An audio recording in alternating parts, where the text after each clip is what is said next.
Now, what Rav Wasserman is trying to tell us here is that if we spend that same energy to elevate the Yirat Shamayim in our communities, to elevate the learning Torah in our communities, to elevate the religiosity within our communities, in a united effort, the results of both the material and the spiritual would be much better. How so? He says, Ki הגשמיות היא בידי שמיים, והרוחניות בידי אדם. ובגשמיות ההצלחה תלויה לפי ערך הביטחון בהשם. ברוך הגבר אשר יפתח באדוני, והיה אדוני מבטחו. ואילו ברוחניות כתוב, אל תבטחו באלוף, זה הקדוש ברוך הוא. So here he says, what people are misunderstanding, missing, forgetting, whatever the case may be, is that the success that you would have when it comes to money, when it comes to materialism, is all in the hands of Shemaim. It's all in the hands of Hashem. Whereas the success that you would have in spirituality is in the hands of man. Most people look at it the opposite of what it is. Instead of investing in Yirat Shamayim, people invest their energy in acquiring business success or materialistic possessions. Because they believe that if they don't exert themselves extra, they'll never get the house, they'll never get the car, they'll never get more money, or the job, or whatever it is.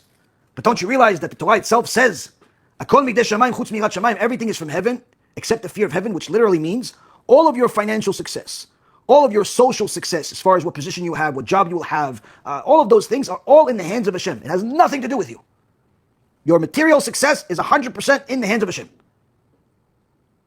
But the spiritual success, that's in your hands. That's Yirat Shamayim. Whether you fear Hashem or not, whether you listen to Hashem or not, that's in your hands. And Rav Wasserman says, did they forget that when it comes to Gashmiut, when it comes to materialism, to physicality, we learn from the prophet Jeremiah, chapter 17, verse 7. Blessed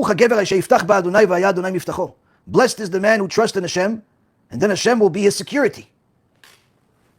But when it comes to Ruchniut, when it comes to spirituality, the prophet Micha in chapter 7, verse 5 says, Al ta'aminu bere'a, al tiftechu ba'aluf, mishochevet chikach shemo, pitre picha.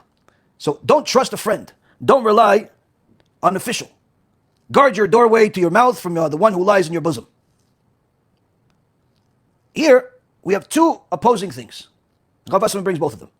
He says, when it comes to materialism, Jeremiah tells us, blessed is the man who trusts in Hashem.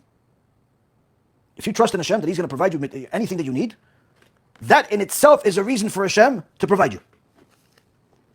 On the other hand, if you trust in a person to provide you, that in itself is a reason for Hashem not to provide you. So in essence, Jeremiah is telling us in the name of Hashem that this is a cause and effect, says the Radak, where as a result of you trusting in Hashem, Hashem will provide you everything that you need. The Malbim, on the other hand, says that even if a person trusts in Hashem, but he still believes that his source of success will come from his boss, will come from this customer, will come from a specific idea that he has. Now, that's not considered full bitachon Hashem. So they're not going to have this complete blessing where Hashem will always be their security, because as long as you believe in anything but Hashem being your source of salvation, that means there's a lacking in your belief in Hashem. So the blessing will lack as a result of the belief lacking.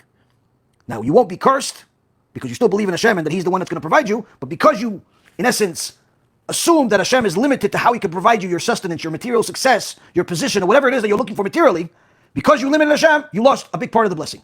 Still not cursed like someone that relies on a person, though. But if a person wants to have complete blessing where they don't have to worry about ever lacking anything, the more trust you have in Hashem, the more blessing you will have.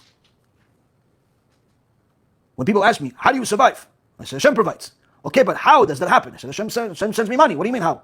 Yeah, but you still invest in the market, you're still working, maybe you have a side gig that you are working at a different company, doing consulting, board of directors, and no, all I do is I learn Torah and I publicize Torah.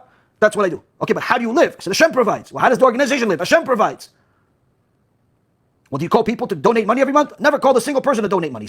Literally, the maximum effort is publicizing a campaign. Once in I think maybe a handful of times in my entire last 10 years, I've sent somebody a text message or an email letting them know that there is a campaign going on or an opportunity. Other than that, I generally don't even talk to people about donations.